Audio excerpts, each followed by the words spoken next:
Mother Knows Death, starring Nicole and Jemmy and Maria Q. Kane.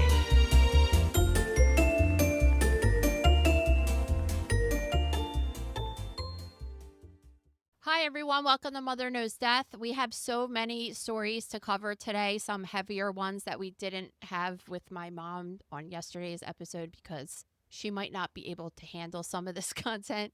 We don't want to hear her cry on air. All right. Our first is we're going to talk about the mass murder suicide in New York City that happened this week and what was said in his suicide note. Pro wrestler Hulk Hogan is dead. We have an update on celebrity chef Anne Burrell. A few summertime freak accidents, including a child that plummeted to their death off of a water slide and a woman whose scalp was ripped off at a fair ride. We also have a terrible story involving a child dying in a hot car at the hands of people who were supposed to be removing him from danger. All that and more on today's episode. God, this New York City shooting was really scary, especially the area where it was happening. So Monday afternoon, this crazy event started going down in Midtown Manhattan. There was this huge police response to the building that houses the NFL headquarters, amongst a couple other companies as well. So basically what happened is this 27-year-old guy drove all the way from Las Vegas. He parked his car, then walked 2 whole blocks holding a rifle. Can you imagine seeing something like that, a person walking with a gun? I mean, in Manhattan, there is definitely people who saw him walking with this huge rifle in his arms because there's people everywhere, especially in Midtown Manhattan in the middle of the day. And the CCTV footage of him walking on the street with that weapon is so scary. And it is possible that people called the police and said that there was a guy walking around with that, but just they didn't get there in time, maybe. I mean, I'm sure all that will come out eventually. Do you know what else I noticed in those photos, though, is a lot of people looking at their phones and just being totally unobservant of their surroundings. And it's really shocking to see this picture of a man in an open space holding a rifle like this and just people clearly not paying attention. Yeah, it really is. I mean, if you saw somebody anywhere that, unless you were at a gun range that was carrying around a weapon like that, then you should automatically be like, oh my God. And especially in the middle of the city, there's absolutely no reason that anybody would be carrying a weapon like that. I do feel like a lot of it is the shock. Like you might see that and it takes a minute to register, right? Like I can't be seeing this, right? Like this man just holding this. Or this is just like some weird New York person that's carrying around this fake gun. Yeah, I don't know. Like nobody wants to think anybody's going to do something like this, but like it's crazy that he didn't get taken down way before this even happened. So he goes in the lobby of this building. He opens fire there. He goes to the elevator, which apparently he let a woman get off the elevator unharmed, which I thought was interesting. Then he goes up the elevator to the floor of the guy who owns the building, opens fire in there. So overall, he shot 5 people. He killed 4. One of which was an off-duty police officer who was working security that day. That guy's wife is pregnant with their 3rd child. I know. It's so, I just, and think about like from her perspective, like your husband's a New York City cop and everybody that's married to a cop right now is just on this different level of fear. I'm assuming. I'm not in that situation, but I would be. And you're like, oh, well, he's working security in an NFL building, a building that has NFL offices and stuff. Like, if I was the wife, I would be like, okay, that's like not as dangerous as him doing drug busts on the streets or anything else, pulling people over in situations where he would be in more danger. Like, I can't even imagine what this poor woman's going through. She's very pregnant too. It's just so terrible. No, it's horrible. So I guess employees started hearing the gunfire, and then they were told to shelter in place. So these really disturbing photos have come out of them just stacking as much furniture as possible in front of any doorway so this person can't get into their office space. I would have been having a meltdown. Like, I don't even know if I always worry about this if I was in like a situation like this in public, how I would even respond or if my brain could even compute to try to save myself. Like, seriously.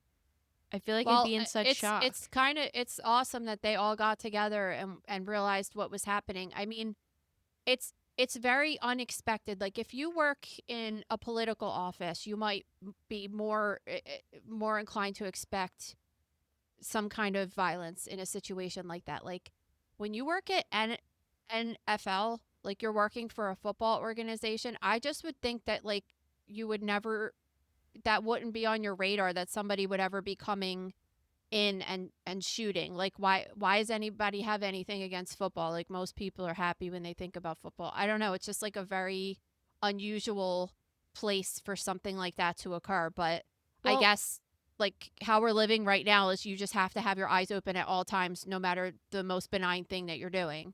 well, let's talk about the reason, because the shooter ended up killing himself by shooting himself in the chest, which I think everybody could say is kind of a weird place to shoot yourself, right? But then they ended up finding this note in his pocket claiming he suffered from CTE, and he was asking that his brain be studied. So you have to argue if he shot himself in the chest, he was intentionally trying to save his brain, if that was his true motive behind the shooting. And they're also saying that the NFL was mentioned in this note, and he did play football in high school. So I'm wondering if he's putting all of the blame on them, because that's what it's looking like right now. Well, it looks like he's been suffering from mental health problems for a long time in his life. And they even made mention of finding some psychoactive kind of drugs in his car. Didn't mention which ones they were, but ones that you would be taking for a mental illness. Now, I don't know exactly what he was diagnosed with, but so CTE that Maria is talking about is called chronic traumatic encephalopathy, and that is what you think of when you hear about football players having all of these problems later in their life. It's not just specific to football players. It could be wrestlers. It happened in a case with a pro wrestler that killed his family and then killed himself. Yeah, Chris But Benoit. yeah. So really it is a thing that has been and wasn't what was that one football player? Well, Aaron Hernandez is Aaron the most Hernandez, exactly. notable Most example of a notable. football player, but he had confirmed CTE after his autopsy. Yeah. So what I wanted to say is that all of these different people, and it probably happens in people too, like we'll talk about that later with Hulk Hogan, for example. And some could argue that some of the things that he said in his life could have been a result of repeated head trauma, right? Mm-hmm. But some people don't go completely nuts, and then other people go completely nuts, like the Aaron Hernandez one, and the Chris.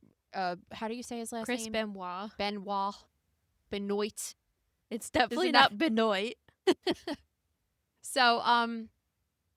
The thing is that doctors can observe certain symptoms that occur in patients that have a history of repeated head trauma, but the only way to truly diagnose CTE is at autopsy by looking at the brain under the microscope. So this guy is at an unusual age because he's 27 years old, and you would say, "Oh my God, this kid he's so young to be having things like this happen to him," and that a lot of times certain symptoms like that come from other psychiatric diseases such as schizophrenia will start to show their ugly head around the 20s around the same time. So it is possible that he just has something completely unrelated to having traumatic injuries playing football, but apparently he's been playing football his entire life, and we know that we see kids starting playing football when they're like 5 years old, maybe even younger. And the thing is that if you get one concussion, you're supposed to be cool, but it's like any more than one concussion could really set you up for having these changes in your brain permanently. So one of the things that happens with these people is that they start exhibiting signs of depression, but then they also have a cognitive impairment, mood and personality changes, and just different things like that that can be attributed to that. But really, they're only going to get treated based upon their symptoms rather than having this thing because, like I said, they don't really truly know. Now, let me tell you about this really interesting study that I found. So, a study was done by the NIH, and it was NIH funded research at Boston University. analyzed 152 brains. 141 were male and 11 were female. Now, this was important to say that all of these people died. The most common reason that these people died. So, number one, they were 30 years old or younger. So, very young people that died. And most of them died by either suicide, so killing themselves, or overdosing on drugs accidentally. So, you're talking about people that were having severe mental illness to the point where they killed themselves, or they were having mental illness to the point where they were addicted to drugs. Okay. So, and felt that they had to self-treat in that way. And of that research that was done, they found that more than 40% of those people under 30 years old had chronic traumatic encephalopathy. And it was reported in people as young as 17 years old.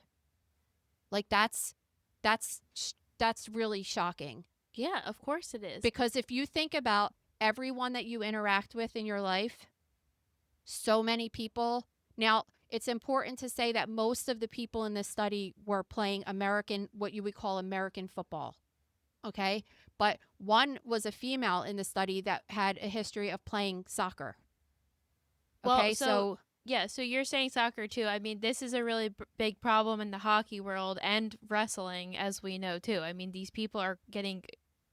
I feel like the hockey players actually might get it worse than football players because they are constantly crashing, falling down, slipping on the ice. Right? It's any contact sport. I am surprised with the soccer because I don't consider that like a contact sport necessarily.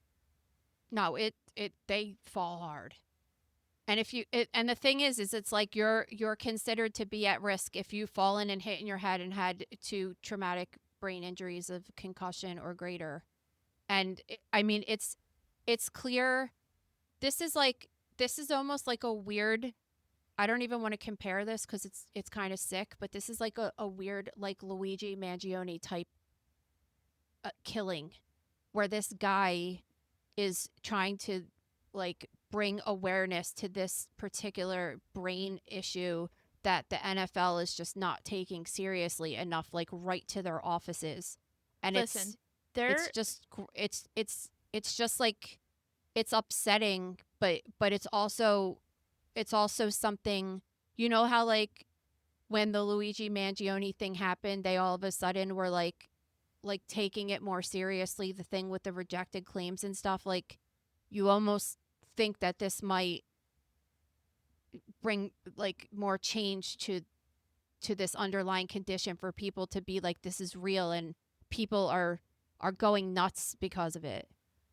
I understand what you're saying, but I don't think that's going to happen because, in my opinion, the NFL has been going out of their way to act like CTE is a totally made up thing. It doesn't exist.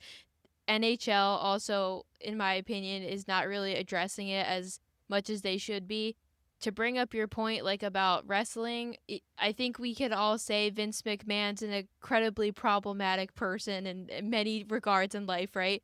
But one thing I took away from his docuseries was it did seem like he was the only one in these organized sports that kind of took it seriously and provided education to the wrestlers about the harm it could do. It doesn't necessarily mean they made changes, but he actually was willing to take a look. Well, that's the rock in the hard place in this situation, because the only change that you can make with football is not playing football. Well, there's yeah. no helmet, like the helmets aren't working. And like, what could you do? Like non-contact football, don't they do that in school, like flag football or whatever with the kids play? Like nobody wants to watch that. So they're like, okay, we either have to shut this whole thing down or this. Now the problem is that when you talk to a kid that especially doesn't come from any money or anything, when they're 17 years old and say, hey, we're going to offer you this contract for millions of dollars and it might cause you brain damage when you're 50 years old. Do you think that the kid gives a shit? Like they're like, I could get into a better life situation financially for me and my family. Like I'm going to do whatever. And lots of people do that with jobs, like abuse the shit out of their bodies. Even like I could go as an example with Gabe on a much lighter level of like him moving furniture and thinking he was getting paid a ton at the time when he was a teenager. And now his body hurts so freaking bad every day because he was lifting shit that that would only take a toll on you when you got older. But when you're a kid at the time, you're just not thinking about being 50 because it seems so far away. And then all of a sudden it's here, you know? Well, yes, and we could argue that the only way to get rid of it in general is to take away the sport as a whole, but I also feel like these organizations are going out of their way to not even offer any type of like There's safety nothing to net. offer. Yeah, but There's they nothing could to offer. they could It's try just to offer more padding in the helmets, no, neck guards, blah no. blah blah. Like they want to act like it doesn't exist. They completely blow it off because they don't want to acknowledge that it's a problem. They blow it off because there's nothing they could do to fix it. That's why. And to your point There's about there's Luigi no helmet in the Mangione, world. I don't think a couple people getting killed in a lobby is enough for the NFL to be like, oh my God, you're right. This is a problem. I think somebody on a much higher level and a much more high profile thing would have had to occur for them to take it seriously. I mean, with the Luigi Mangione case, the CEO got murdered, not a random healthcare employee. Like, they cared because a super rich, notable guy got killed, right? And I'm not saying these people's lives didn't matter. They certainly did. The people that just got murdered. But in the grand scheme of things, the NFL is not going to give a shit. Like, they're going to issue their, like, we're so sorry what happened, and then it's going to be that. What are they going to do? It's possible. I just think that if this guy was suffering mental health at home and killed himself in his house and even left a note, it wouldn't even have gotten any attention. And now it's like, okay, everybody is faced with this on so many different levels, attention. And it's really terrible that it's a weird thing to just think about, because we were talking about the cop that got killed, and it's like, what the hell did he have to do with anything? He was just sitting there like he didn't have anything to do with anything. And like any of the people there that got killed probably didn't either. It's just like, it just was like an attention, totally for attention, the whole thing. And what happened, exactly what he wanted, was that they go on the news and they read his letter out loud and everybody's like, oh shit. Yeah, but the same could be said with the people Aaron Hernandez killed and Chris Benoit killing his entire family. Like, what did those people do? No, they're they a result of the CTE. It's a result of it, exactly. And it's just interesting because this has been happening since the beginning of time with boxers and football, and now it's like it's getting a little bit too, like, it's getting harder and harder to ignore. But what happens when they do his autopsy if he doesn't have it? It's quite possible he didn't, because like I said, he's just at the age where other mental health issues start presenting themselves as well. So he very well could not have it. But if he does, and we will certainly figure out if he does, and that might take a while, then I definitely think it deserves a conversation. But like, I don't really know what the solution is, being from their point of view, as to how to stop it. Do you think there's a possibility they could create a brain scan at some point in time to diagnose it while people are alive? Or do you just think the way it has to be looked at, it's not? It's just right now, the way that it has to be looked at is, like, I never want to say never, because there's absolutely things that will be possible in the future. Just right now, the amount of brain tissue that you need to look at isn't something as simple as obtaining a small biopsy to look at it. You just can't take chunks. Like, if you wanted to see if a person had a disease process in their colon, you could take out a person's whole colon and they could live. Like, if you really had to, you could look at it under the microscope. It's like, you just can't take out someone's brain like that. No, I'm not talking about taking it out. I'm talking about like a type of like MRI CAT scan situation that would be able to see it. Yeah, and there's certain changes that they can see, I guess, on imaging, but it's just not, it could be seen in other brain disorders as well. And we don't know, like, this guy could totally just have schizophrenia and just have convinced himself that he has CTE and no doctor has even mentioned it to him. Or maybe he feels, maybe a doctor has said, like, listen, like, your symptoms are consistent with this. We don't really know the full story as of right now. But like, I don't really know what the answer is. It's I'm a parent of all girls that don't play contact sports like that, so it's not a concern for me, for my particular family. But I've thought about this since I had children. Like, if I had a son, would I want him to play like a sport like that? And honestly, like, one of the women that live across the street from me that's a nurse, like, her son wants to play football, and she's like, hell no, you're not playing football. And it, like, at one sense, you see him out front throwing out around the football, and you're like, that's sad, he wants to play football. But at the same sense, you're just like, if that kid is going to be set up to go nuts when he's in his 20s or 30s or 40s, like, is that, you're actually protecting them, you know? And Well, I guess one person could say you're like being crazy. And but as a parent, like, could you be like, listen, you can join, but if you get hurt, like, you're done. yeah, I mean, like, I think a lot of times when I was a kid, you would hear a kid get a concussion, because kids get concussions. One of my best friends growing up, actually, we went to the movies with her to see this movie called Prancer. It's a Christmas movie. And me and my dad dropped her off, and she ran up the hill to her house and tripped and, like, head first into the brick outside of our house. And her parents had to bring her to the hospital, and she had a concussion, right?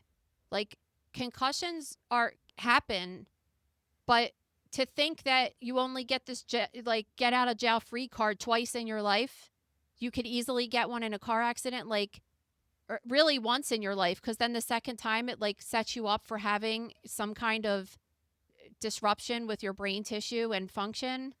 I don't know that I would be like, well, let's wait and see if you get a traumatic brain injury, and then we'll think about quitting. Like, that's just kind of, you're Well, just trying to avoid it. I know, but I'm just saying, like, not every single football player and hockey player and any contact sport, lacrosse, whatever, not every single one of them get concussions. Some people go their entire career without getting one. Exactly. But some people go their career with having like 5.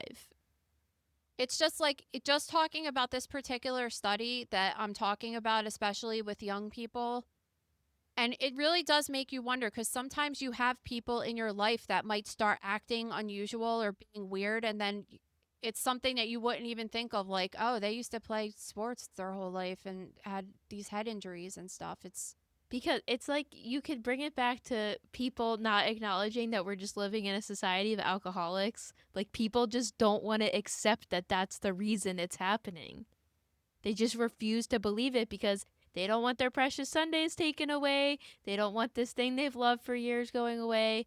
I understand it's this huge organization, but, like, you have to think of the player safety. I would say that, and this is something that I don't know statistically, but I would say that this is a specific, most commonly seen in America, because the traumatic, there are people that have been involved in these studies that have played rugby, like sports that you would play in other countries, soccer, obviously.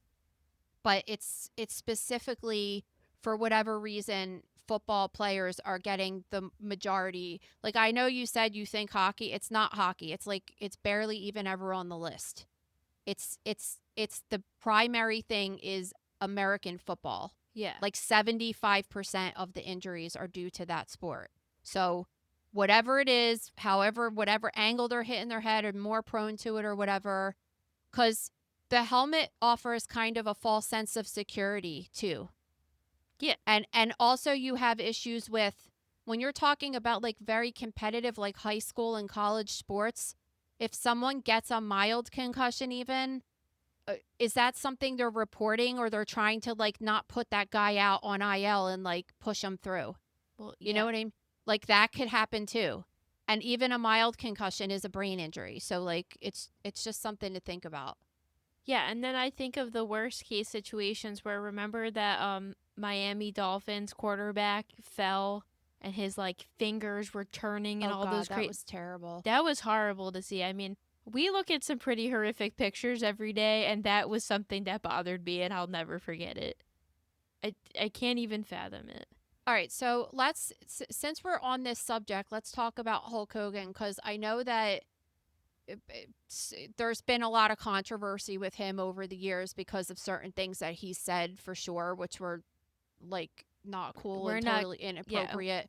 But but like now I didn't even think about this because I really wanted to focus on his long-term steroid use, but you have to think like when you have a person that's had that history of getting blows to the head his whole life, like it could, I mean, the guy could just be a scumbag and could have been his whole life, but it also could be because of this history of traumatic brain injury, of saying things that are inappropriate and having, there's all different sorts of things like personality changes and stuff. So I don't know if anyone's ever brought that up. I'm just saying that that's a possibility with that. Well, I don't think people are bringing it up because, I mean, what we know right now is they're reporting it as your favorite cardiac arrest, right? So we don't really know what went down yet. But I mean, yeah, if you guys were part of our YouTube live last Friday, we really got into it. I mean, this guy had been using steroids for decades. In this trial against Vince McMahon in the 90s, he went on the stand and said by that point he had already been using steroids for almost 20 years. So since the 70s. That is insane. Yeah. And I mean, long-term steroid use is terrible on the body. Like, yes, it makes you look good. Well, if you consider that to be look good, it increases your body muscles and just makes you way more built and buff looking that you could look with your regular activity.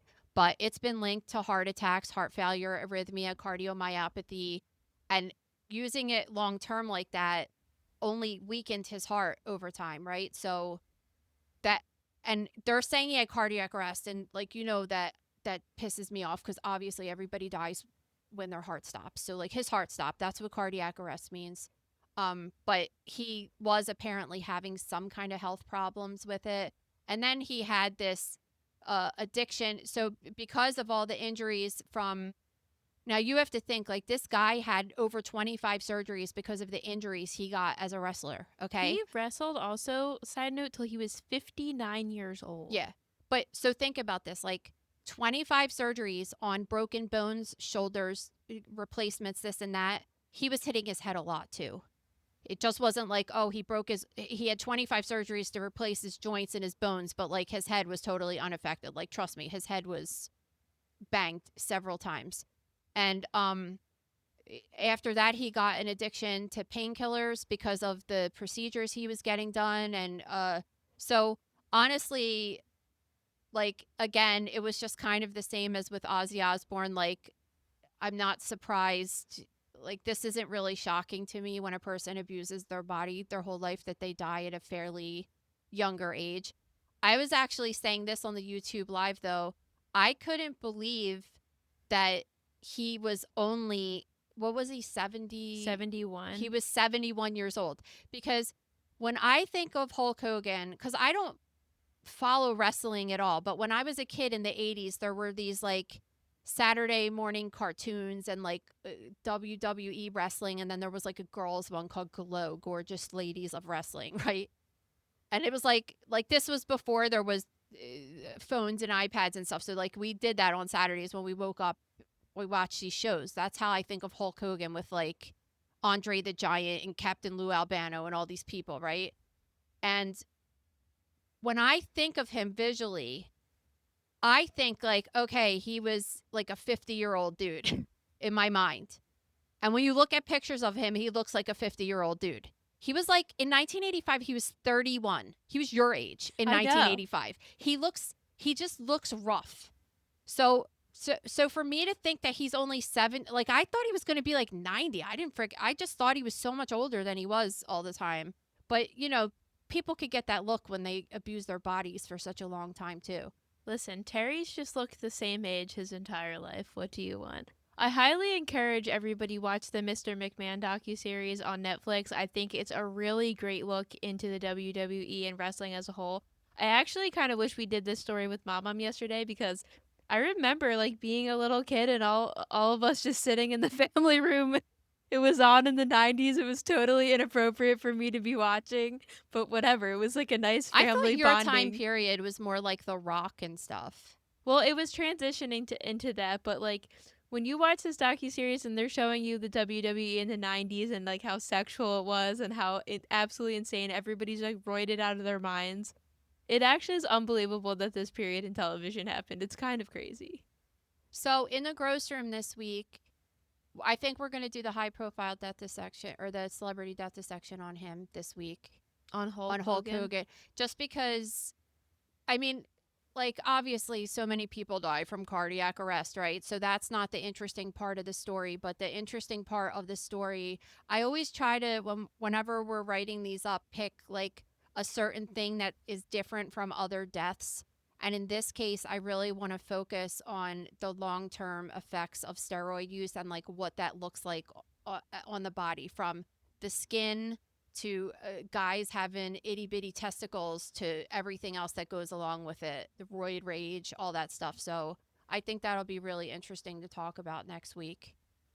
All right, we also have updates on Anne Burrell. So we also went over this in our YouTube live if you guys want to check that out in the gross room. So she was also initially reported as cardiac arrest, found dead in the shower as a reminder, and now her cause of death has been acute intoxication due to which medications? So essentially, they were saying it was acute intoxication due to combined effects of drugs, including Benadryl, ethanol, Zyrtec, amphetamine. Okay, these drugs. So this is my little pearls of pathology for this particular case. So when you look at these drugs, people drink. People might have a couple drinks of wine a night or whatever, right? People might, like today, I was telling Maria before we started recording that snot is pouring out of my nose. And then I look and on the allergy, like dust is really high where I'm at right now. So I'm like, okay, I have allergies. I'll probably take allergy medicine later to make it stop.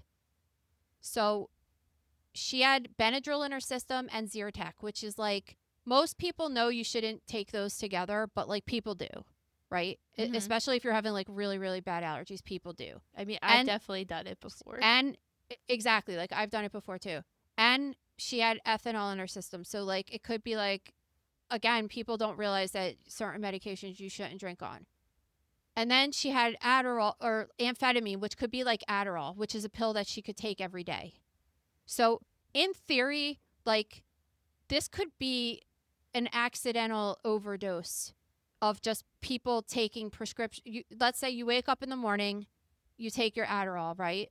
Mm-hmm. And then a couple hours later, you start having allergies. So you take Zyrtec and it doesn't go away. So by later at night, you take Benadryl before you go to bed. And then you also like, but maybe at dinner time, you had a couple drinks, right? That to me is like not super out of the ordinary. So when they say, and they don't give us much information on her autopsy, right? We don't get the report, but when they say that she died of suicide, number one, it's investigation. So was she having suicidal ideations? Did she have a history of previous suicide attempts? Did she leave a note saying that she was going to kill herself? Interviewing the family, like, was she depressed? Was she seeing a mental health therapist? All that stuff. But on top of that, the only thing that I could come up with is that the levels of these particular drugs in her system were at non-therapeutic levels. So if you look at all these things in someone's system and it looks like, okay, they had the normal dose of Benadryl and the normal dose of Zyrtec, then you would be like, okay, this was an accident. And they didn't have a history of suicidal ideations. You would be like, this is an accident. But the levels, the toxicology levels, which they haven't provided from us, had to be like off the chain, that they were like, okay, this was intentional. Yeah. That's what I was wondering as well, because I was just like, if you just happened to take this, how would they know if you were killing yourself or if it was an accidental overdose? But I guess it's just more about not what it is, but the amount of what it is. And another thing too is like when they do the autopsy, they check the stomach contents to see what the person had recently ingested. And oftentimes, if a person does try to kill themselves with medication, they'll have way too many pills inside of their stomach that it like if you're taking Zyrtec for your allergies, you're taking one pill. So if there's 10 of them in your stomach that are partially digested, you're going to be like, okay, that's not normal. This person isn't taking this for allergies. Yeah. They're trying to harm themselves. So, and even if they didn't see that stuff, like I said, the levels in the blood would indicate certainly that like somebody was trying to hurt themselves. Yeah. This episode is brought to you by The Gross Room. Guys, we had our first week of our YouTube live in the gross room, and it was just really awesome. We just talk about like a lot of personal stuff or just whatever you guys are interested in, and we also talk about the latest breaking news after we have recorded Mother Knows Death for the week. Next week, like I told you, we're going to be doing Hulk Hogan celebrity death dissection and talk all about steroid use, and that's a really interesting subject actually, because I actually know a few people that I suspect are taking steroids. It's pretty obvious when people are taking them. Yeah. I also have a really good vagina related case that is outrageous that I'll be posting probably today actually. So yeah, really interesting, or it'll be up this week, and tune in on Friday at 12 noon East for our YouTube live in the Gross Room every week. Yeah, head over to thegrossroom.com now to sign up and get access info for the YouTube live. All right, so we're going to talk about a couple accidents that happened that are specifically related to summertime accidents, which are just really upsetting because oftentimes it's like parents are just trying to do the right thing and like entertain their kids so they have a fun summer, and then something terrible happens, like a kid dies or gets injured.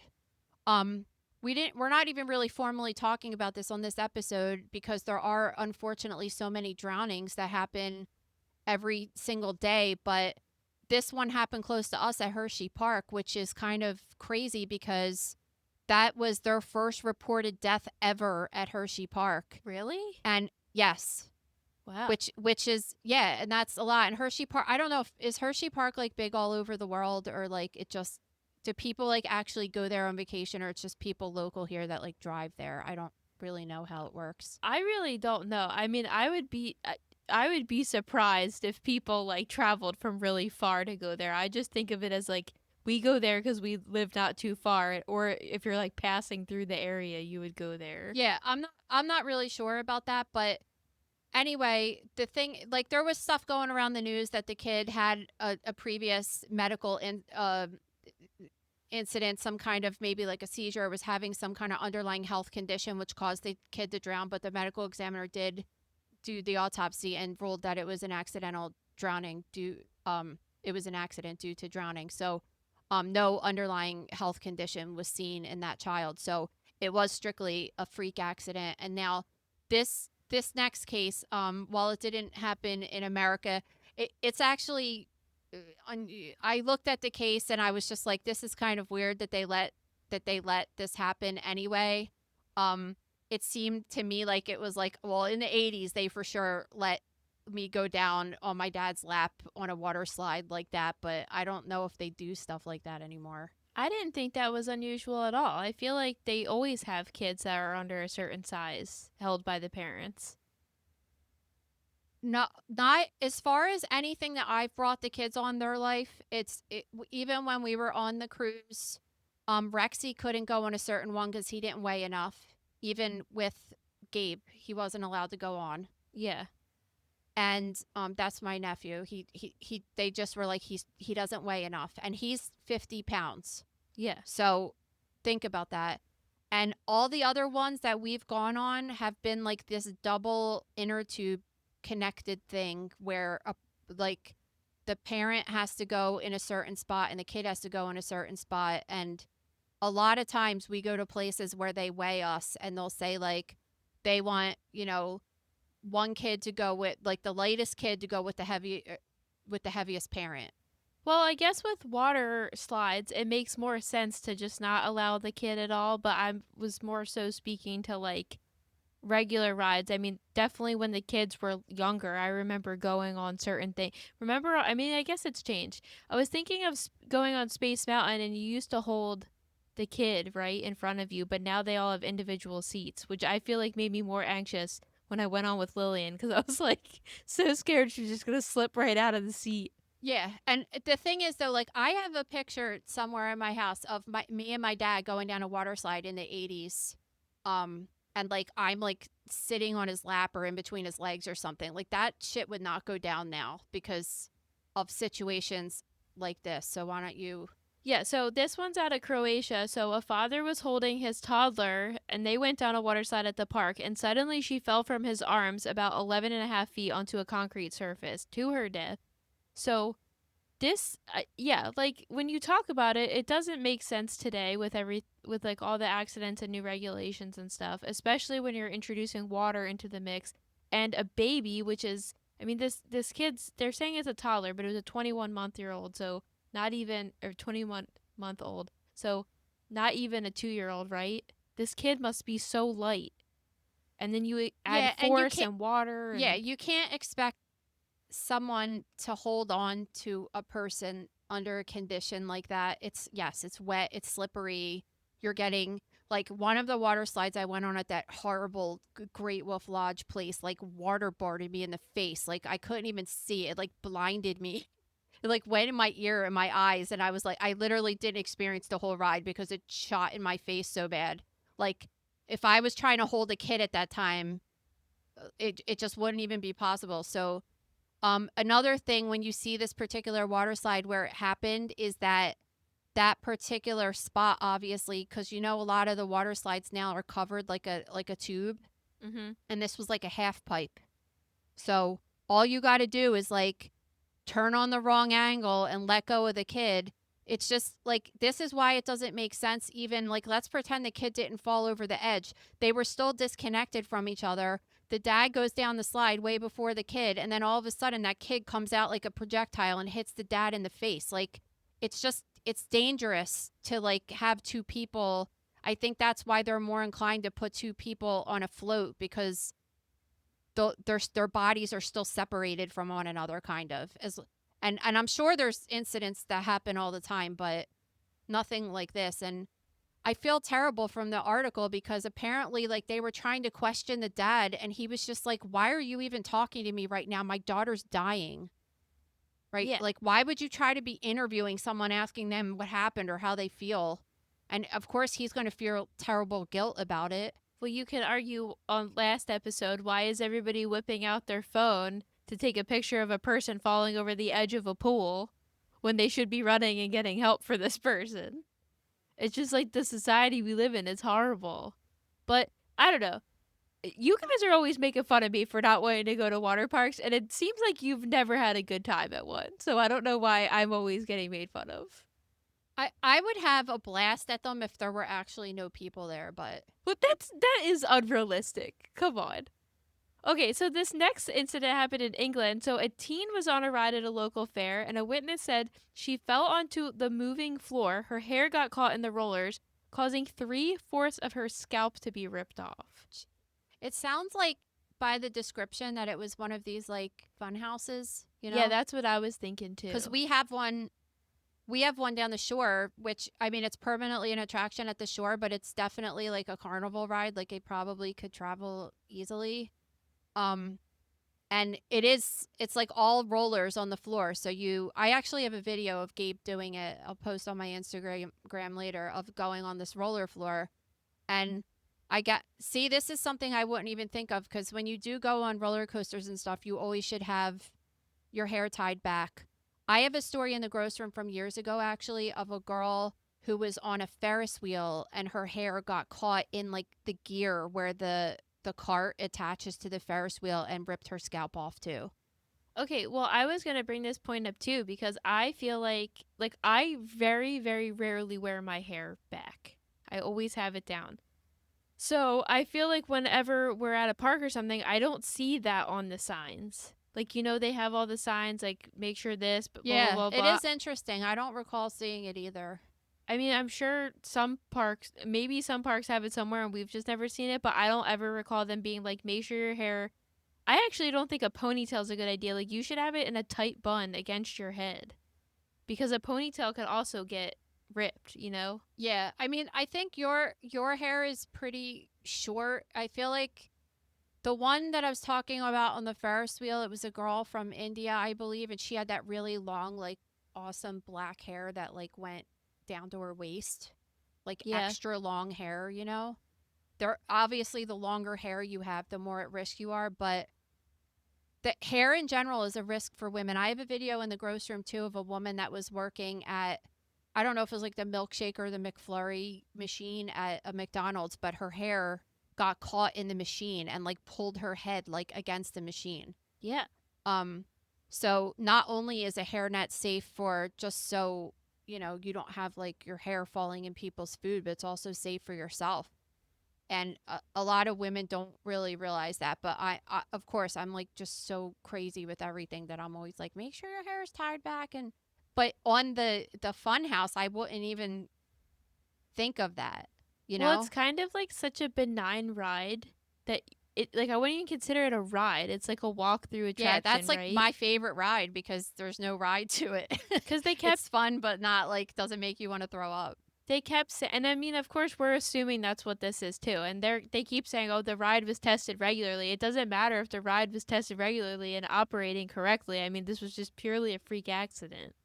Yeah, and I mean, getting a scalp injury like that, that's called an avulsion or like like a degloving injury, you know, cuz Ugh. think about like your hand being like the bones of your hands being the hand and the skin coming off being like a glove covering it, just coming off in one piece. It's the same sort of theory with the scalp. And oftentimes, like if you can, this is really disturbing, but if you could bring the piece of scalp that got ripped off, or it's actually better if it stays flapped and connected, there's a chance that they could sew it back up and reconnect it. But in some situations, like I have a case in the grocery room where a woman got her head, she had a scarf on her hair and it got tangled in a machine, which then ripped her scalp off, and they didn't bring her scalp to the hospital for whatever reason. It was stuck in the machine still. And you're looking at like serious surgeries, skin grafts. Forget about ever having hair again because you can't grow your hair back there again. Yeah. Um, it's just like major surgeries, and it's really upsetting to see that because it's not like when you see a scalp injury like that, you look at it and you're like, oh my God, this person's going to die. And usually, like, they're not going to die from that. It's just so gruesome looking because you could see their bone and it just, their hair flapped over, and it's just so disturbing. I mean, the article, I'm going to criticize them for this wording. They said the teen suffered potentially life changing injuries. Like, Well, no shit. yeah, and it is like, I mean, I would say hopefully that if she was able to get to the hospital quickly and had some really great surgeons that they were able to sew it and repair it, and but like that once you disconnect large portions of the skin like that from the blood supply, they're not getting oxygen, they could die. So even if they can reattach it, it might start getting gangrenous over the next couple of days just because it was too far gone. Yeah. So she could have multiple surgeries ahead of her and stuff. It's just terrible. So this we see hot car deaths every single week in the grocery room. We just don't cover them. They're just really upsetting, and most of the time they're due to negligence. In fact, they say studies done say that 75% of these cases are because of accidents. And this case is an accident too. This is just like a little bit of a different situation, but there's we probably hear about every single child that dies in a hot car death because statistically there's only 40 to 50 of these happening a year. And I feel like that's about how many times we hear it. So because it is just so disturbing, and most of the time it happens when a caregiver forgets about a kid that they were supposed to drop off somewhere. And this kind of happened in this case too, but the circumstances are just are really different. Yeah, so this 3-year-old boy was in foster care, but he was allowed visitation with his biological father during the day. So in this case, a contracted worker through the Department of Human Resources would pick the boy up from daycare, take him to the visitation with his father, then bring him back to daycare where the foster mother then would pick him up. So on this particular day last week, the foster mom goes to the daycare and he's not there. So they're freaking out. And then it turns out that the human resources person ended up leaving the child in the car for 5 hours on a hot day. It was in between 12:30 and 5:30, arguably the hottest time of the day. And the kid ended up not surviving. It's just so ironic. Like, this child was taken away from his family because they thought that he was at risk for whatever reason. They don't say why. I don't even know where the biological mother is, but the father was allowed to have like supervised visitation with the kid.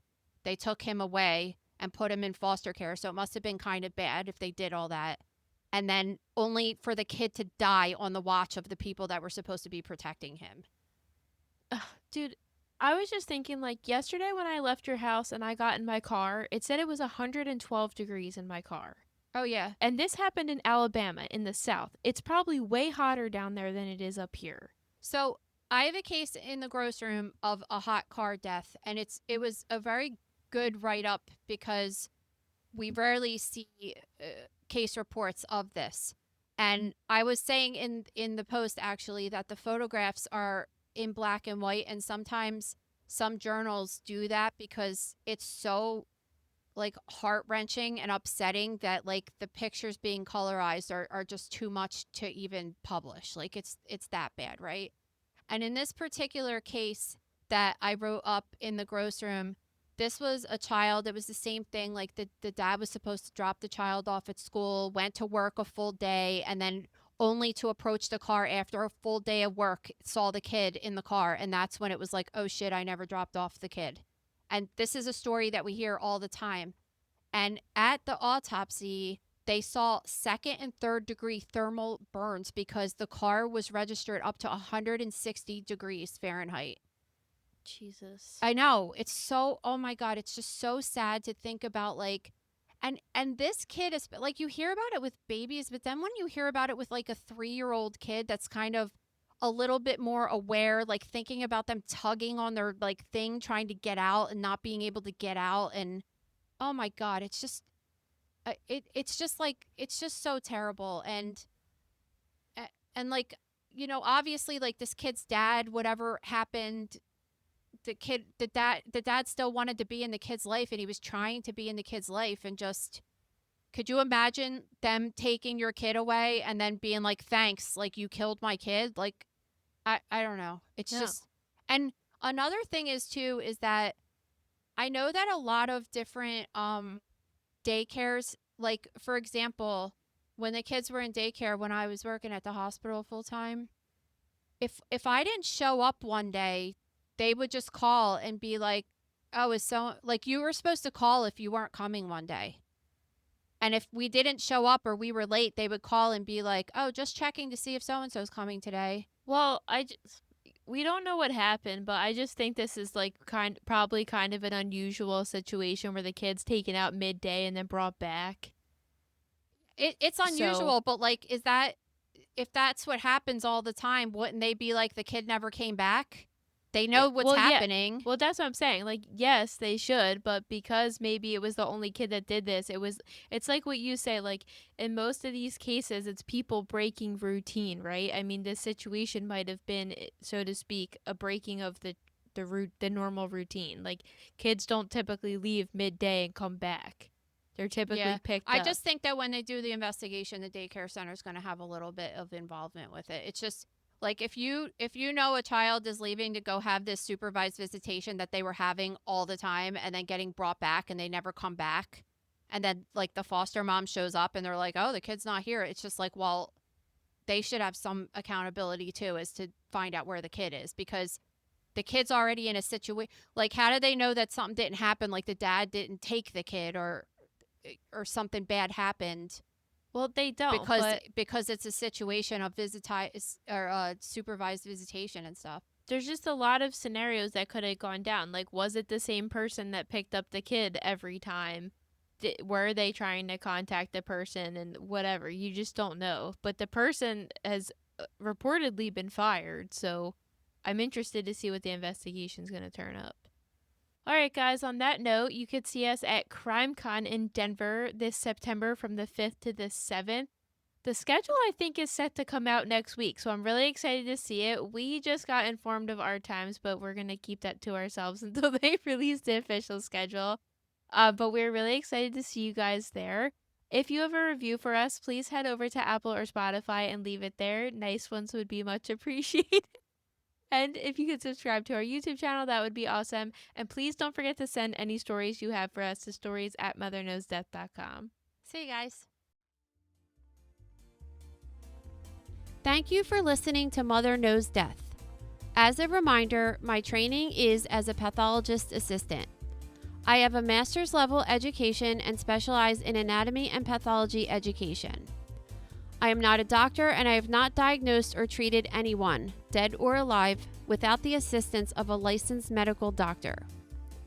This show, my website, and social media accounts are designed to educate and inform people based on my experience working in pathology so they can make healthier decisions regarding their life and well-being. Always remember that science is changing every day, and the opinions expressed in this episode are based on my knowledge of those subjects at the time of publication. If you are having a medical problem, have a medical question, or are having a medical emergency, please contact your physician or visit an urgent care center, emergency room, or hospital. Please rate, review, and subscribe to Mother Knows Death on Apple, Spotify, YouTube, or anywhere you get podcasts. Thanks.